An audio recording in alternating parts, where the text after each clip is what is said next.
Hey, it's me again. It's Wednesday, the 19th of August 2026. It is 2:11 a.m. Actually, it's not Wednesday, it's Thursday, the 20th of August. Let me just, Thursday. For some reason, my computer is giving me LA time. Maybe I am not moving to LA, but I might be moving. I don't know actually.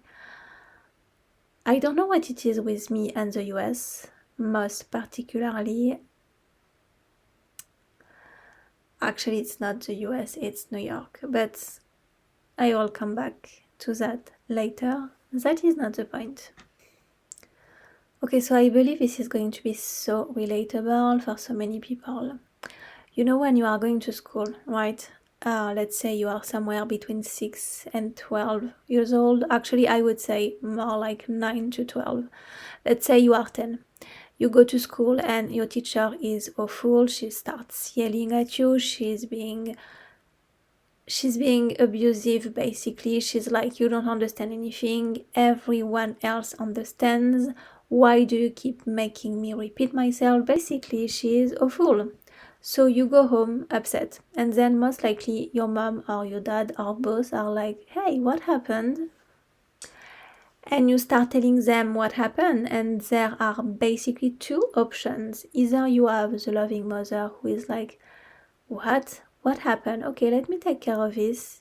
And in the meantime, she tells you, you are not stupid. You have every right to ask questions if you don't understand something. You can ask again and again and again. That is literally her job, to explain it to you. And just because you didn't understand it the first time doesn't mean there is something wrong with you. So you know what? I will take care of this and I will go and talk to your teacher. Okay. Second option, you have the mother who is a narcissist, most likely who is unwell. It could be the dad too. And they are like, well, she must be right. That's basically her job, isn't it? So maybe next time she should be even harder on you so you finally get it. And I think this is actually a very accurate example of something that follows us into adulthood. Because later in life you meet the same people, except now they are motivational speakers, they are mentors, they are teachers again, except you are not at school anymore. Sometimes they are your boss, and you basically have the same two types of people. Let's take the example of someone who knows how to make money, okay? You have a woman or a man who knows how to make money. Great, good for them, everyone is happy for them, I am happy for them. Maybe they had nothing, maybe they had a difficult story, maybe they went through a lot. And now they are saying, hey, I had a difficult story, I didn't make it my personality, I educated myself, and now I know how to make money. And I am teaching other people how to do it. Okay, great. Then you have, let's say, this woman who is basically yelling at her audience and at anyone who wants to listen to her. And she's like, hey, I am not going to tell you that someone is coming to save you. No one is coming to save you. Da da da. You know the type. And it's not necessarily what she's saying. It's the tone, it's the attitude, it's everything underneath it. It's basically, I could be the person who is kind to you. I could put a little honey here and there. I could make you feel better. But I am not going to do that because I went through it and I know better. And honestly, if she has an audience, great for her. If she's making money from her teachings, great for her. Most likely she is, because there is a very specific type of person who believes that the harder you are on people, the more you trigger them, the more they are going to think, oh no, I'm going to prove you wrong. And then they buy whatever you are selling, and then they go out there and try to prove you right or wrong, whatever. Then you have another type of person. So let's say in this example, it's a guy and he's like, okay, you know what? I'm not going to say this very gently. I'm not going to spread honey on toast. That is not my job. And honestly, I don't think it's useful. I am not going to sit here and tell you, it's okay, you are going to be okay, over and over and over again. So this guy isn't going to be overly kind. He isn't going to be overly nice, but he's also not yelling. He doesn't need to. He's just like, okay, you want to make money, you don't know how? I can tell you how. That's it.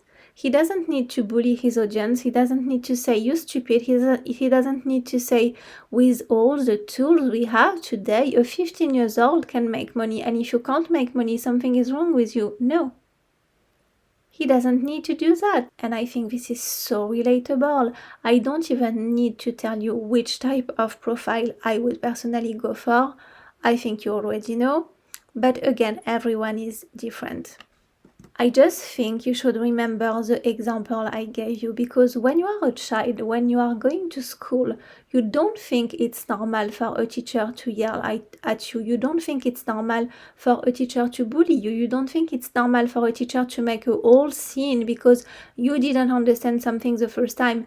Somehow, though, we have normalized it as adults, and therefore somehow it becomes normal for a wannabe motivational speaker to bully you, yell at you, or humiliate you because you haven't made it yet, because you don't know how to make money, because you haven't mastered this skill or that skill. Not my type. Because here's the thing, you can absolutely be an entrepreneur and a motivational speaker, but being an entrepreneur does not automatically, I said this before, make you a motivational speaker. The former does not make the latter. Just because you know how to make money doesn't mean you automatically understand how to motivate people, because to actually be a motivational speaker, I believe you have to understand human behavior, and honestly, I think that is a much more difficult skill to master than making money. You can learn human behavior, of course, but I think there is also something instinctive about it. It's like Ronaldo versus Messi.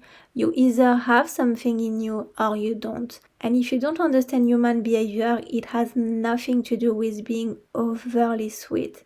It's not about spreading honey on toast, and I love honey, trust me. It is not about saying, I am going to hold your hand, I am going to be there for you, everything is going to be okay. That's not necessarily useful either. My point is, there are many different profiles of people who can teach you something, and I just don't like the first one. It's not something I can relate to. And again, I think most people listening to this are probably going to agree on one thing. When you are at school, everyone agrees it's not normal for a teacher to yell at you, bully you, or make you feel stupid because you did not understand something. So why somehow do we accept it when we become adults? Why it is suddenly okay for a motivational speaker to bully you because you haven't made it yet? Because you don't know how to make money? Because you haven't mastered a particular skill? Yeah, not my type. On this note, or should I say on this voice note, I will talk to you very soon in another voice note I sent to myself. Bye!